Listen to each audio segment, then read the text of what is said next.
A producer for the YouTube channel FPS Russia was found shot dead at a business that he owned. Right now, police are treating this case as a homicide, but we have very little details as to what happened, what was the motive, who did it.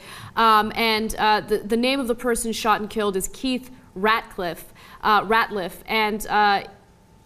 It's a really strange case. I mean, everyone's talking about it, but unfortunately we don't have enough details to give you in terms of why this happened and how this happened. So they're a channel that's among the top 10 in most subscribed. So it's obviously huge, and they use a lot of weapons, and they show you how to use the weapons. Apparently one of the things they were proud of this guy who got killed was that he could procure really exotic weapons.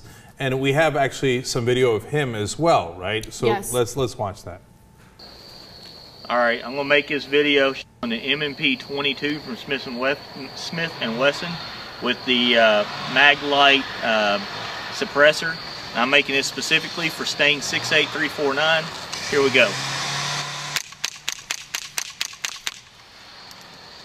There it is, and as you can see, chainsaw in the background is louder.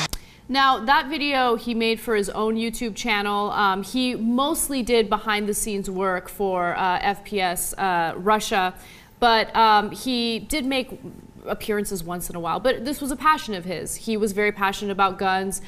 He made his own guns, which was kind of interesting. And apparently, when he was shot and killed, a lot of the guns he had made were all around him. In fact, the main host of that channel, Dimitri, said that he was surprised that he had not fired back, so he thinks, you know, and this is all speculation, of course, that perhaps it was someone that he knew, otherwise he would have fired back. But you don't know that. I mean, that's the whole point. I mean, the idea is, well, guns will protect you. But remember, of course, in the Newtown killing, the first person killed was the mom of the shooter, and it was her guns.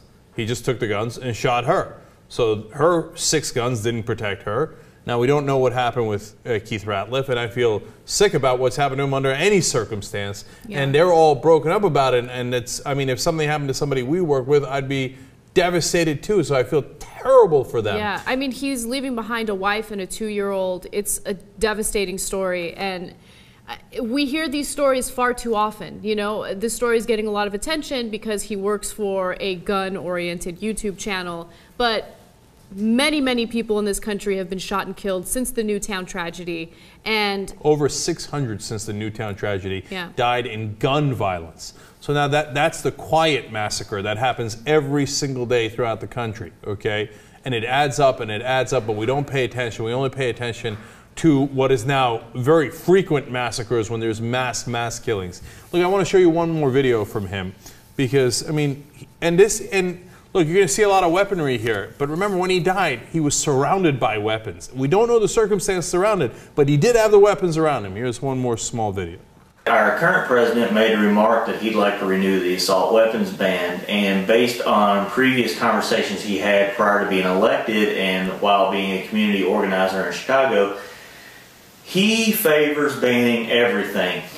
And by everything, I mean that he is calling the assault weapon, which, as you know, Bill Clinton outlawed, you know, assault weapons. So by the way, that happened before, that video was recorded before the Newtown massacre when President Obama had not proposed any such thing. Now he might, but the weapons did no good there in that. Actually, the one weapon that worked in that killing that we know about, the only fact we know, is that it was a gun that killed him. Yeah. And by the way, he had written on Twitter on August 11th of 2012, after the Aurora shooting, there's so many shootings, it's hard to keep track. He said, I went to the movies with my pistol in my pocket. The whole time I was praying that somebody would try to pull a Batman, referring to Aurora. Well, you had all those pistols, and it didn't help. And so, again, look, he might have never stood a chance. Somebody might have come up from behind him. It might have been somebody that he knew. He had no reason to draw a weapon himself. And I don't want to get too political here, and obviously we don't know enough about the circumstances of his death. And I'm not just saying it, man. I would be devastated if it happened to somebody we knew. So I feel really bad for the people running that channel. I feel really bad for his family. But guns do kill people, and they killed him. And could they have done the same thing with other things, a rope, a knife, etc.? It would have been a hell of a lot harder.